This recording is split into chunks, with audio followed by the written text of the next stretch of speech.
একটা সময় রবীন্দ্রনাথ ঠাকুরের কথায় না ভীষণ খারাপ লাগতো। তিনি বলেছিলেন, মূর্খর দেশে কিসের আবার বিশ্ববিদ্যালয়, এমন দেশটি কোথাও খুঁজে পাবে না কো তুমি, সে যে সকল দেশের রানী সেজে আমার জন্মভূমি। সত্যি বলতে সে যে আমার জন্মভূমি না, এটা তোদের মুখে মানায় না। তোমরা সবাই বলতেই পারো যে আমি কথাটা বললাম, কথাটার কারণটা কি?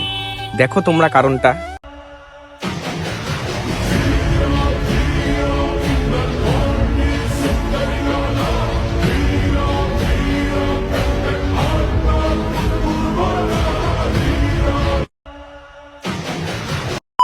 ধিক্কার জানাই এই সমাজের, ধিক্কার জানাই এই শিক্ষিত একটা পরিবেশের।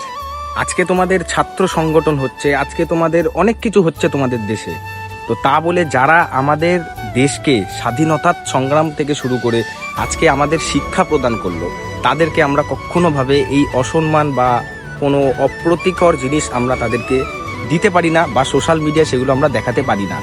কি যে হচ্ছে এই সমাজের, কি যে চলছে এই প্রজন্মের, যারা নতুন প্রজন্মে আসবে বা আসছে, তারা যে তোমাদের দিকে কি শিখবে সেটা আজকে আমরা এখানে দেখেই প্রমাণিত। এইটুখানি জিনিস মানি বা এইটুখানি জিনিস আমি মেনটেন করে চলি। আমি নিজেও ছাত্র। আজকে ছাত্ররা কোনো দিনও তাদের কবিগুরু রবীন্দ্রনাথ ঠাকুর বলো বা যারা উপরে বড় বড় শিক্ষার্থীরা আছে, তাদেরকে কোনো দিনও তারা অপমান করবে না। কিছু একটা প্রমাণ আমি তোমাদের সামনে আজকে তুলে ধরছি, তোমরা একটুখানি ভিডিওটা দেখো। আমাদের হাতে যদি অস্ত্র ওঠে আপনারা কি বাঁচবেন? একটা 4 কোটি রাজাকারের হাতে যদি অস্ত্র ওঠে আপনারা কি থাকতে পারবেন? আপনারা মাঠে আসতে পারবেন? এটাই আপনার কাছে প্রশ্ন। আমরা অস্ত্র ধরি না, যেই হাতে কলম ধরি সে হাতে অস্ত্র ধরতে আমরা দুইবার চিন্তা করি। আপনাদের আমি মাঝখান দিয়ে ভাবছিলাম আর প্রোটেস্ট করবো না, কারণ আমার পায়ে রবার বুলেট লাগছিল। লাগার পরে আমি আমার ফ্যামিলি একদমই না আমাকে আটকায় রাখছিল। তারপর যখন এই মেয়েটা মারা গেল, আমি আর ঘরে থাকতেই পারি না। কোনো স্বাধীন বাংলাদেশ না ভাই, যে দেশে শিক্ষককে রিমান্ডে নেওয়া হয়, যেটা 17 বছরের ছেলেকে রিমান্ডে নেওয়া হয়। বাংলাদেশে জার্সি পরে ছেলেটা রিমান্ডে ছিল। ছেলেটা পিঠ দেখছেন, একটা বৃদ্ধ পিঠ পুরা মেরে রিমান্ডে নেওয়া মানে কি মারা? বলেন, উচ্চ আদালতে সেটা এটাও বলেছিল। শোনেন, এটাও বলা হয়েছিল যে কোনো মানুষের, একটা নাগরিকের সম্পূর্ণ অধিকার আছে তার পার্সোনাল ফোন কাউকে না দেখানো। আমরা যখন কোথাও যাই আমাকে বলে বা ফোন দেখাও। কেন? আমি একটা মেয়ে মানুষ, আমার ফোনে অনেক পার্সোনাল জিনিস থাকতে পারে।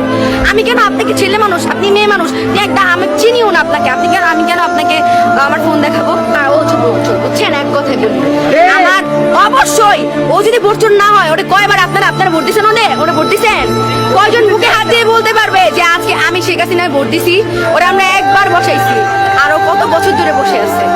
আচ্ছা, ওর কি একটু ইগোতে লাগে না ভাই? এত মানুষ, আমি ওর হাঁটুর সমান বয়সের হয়তো হবো, আমি বলতেছি এত মানুষ ওরা চায় না, ও তাও নির্লজ্জের মতো ওইখানেই বসে আছে। আমার বেসিক্যাল আরেকটা ভিডিও আমি তোমাদের দেখাচ্ছি, যে ভিডিওটা তোমরা আগে গিয়ে একটাবার দেখে আসো। চাইলে আমি জীবনে দিতে রাজি আছি। আজকের এই আন্দোলনে কাকে নিয়ে এসেছো? আমার বাবাকে নিয়ে এসেছি। বাবার সাথে এসেছো? বাবা তোমাকে এখানে নিয়ে এসেছে? হ্যাঁ। তোমার ভয় লাগে না? না, আমার ভয় নাই, আমার মৃত্যুর কোনো ভয় নেই। কেন ভয় নাই? কারণ যে ভাইয়েরা আমাদের ভবিষ্যৎ চিনে, মানে ভবিষ্যৎ ইয়া করে যে শহীদ হয়েছে, তাদের জন্য আমরাও জীবন দিতে পারি না?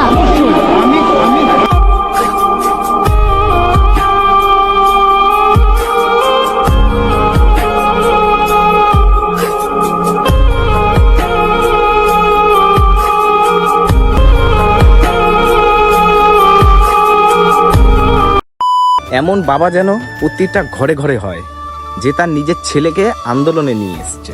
আমি তো বলি, বাচ্চাটাকে দেখে তোমাদের কিছু একটা শেখার দরকার। কারণ যারা শহীদ হয়েছে, যারা সেই দেশের জন্য লড়েছে, সেই বাচ্চাটা তাদের জন্য আন্দোলনে নেমেছে। আর তোমরা শিক্ষিত হয়েও, তোমরা বড় হয়েও তোমরা কি দেখাচ্ছ? যে আজকে আমি বড় বড় গুরু বা যারা তোমাদের পিছনে ঋণের পথ, স্বাধীনতার পথ থেকে যারা তোমাদের পিছনে ছিল, তাদের মূর্তি ভেঙে সেটা সোশ্যাল মিডিয়ায় আপলোড করে তোমরা সেটা বড় হতে চাইছো। এটাকে বড় বলে না, এটাকে সমাজটাকে শেষ করে দেওয়া বলে। কথাটা আগেই বলেছিলাম না, ছাত্ররা শিক্ষায় শিক্ষিত হয়, তারা শিক্ষায় কখনো অশিক্ষিত হয় না। এই হচ্ছে সেটার প্রমাণ।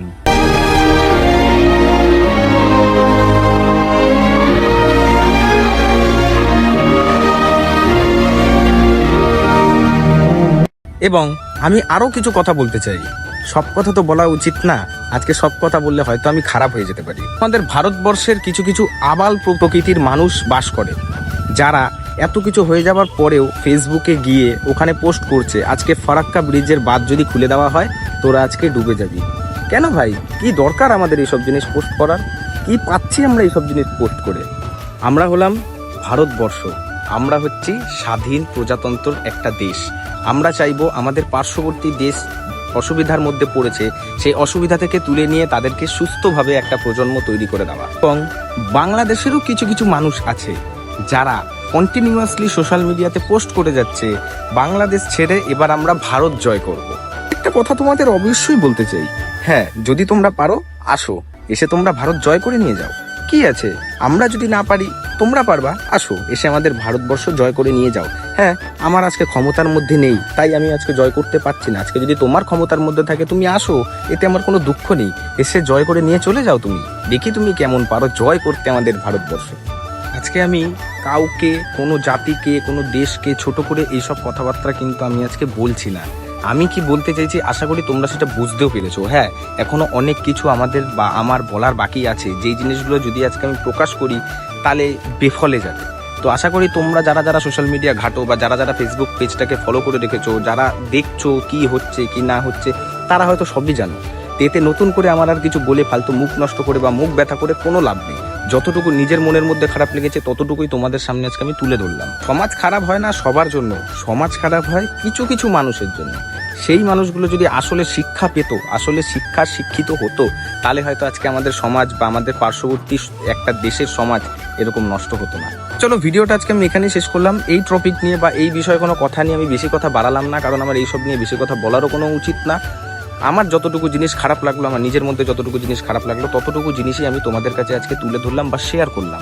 তো চলো ভিডিওটা যদি তোমাদের ভালো লেগে থাকে ভিডিওটা তোমরা যত পারবে ততটা শেয়ার করে দাও, ভিডিওটাতে লাইক করো। অ্যান্ড আমার যদি কোনো কথা তোমাদের খারাপ লেগে থাকে, যারা এখনো পর্যন্ত লাস্ট অব্দি দেখছো তারা একটা কমেন্ট করে দাও, তাহলেই আমি খুশি। দেখা হচ্ছে নতুন ভিডিওতে, ততক্ষণের জন্য টাটা।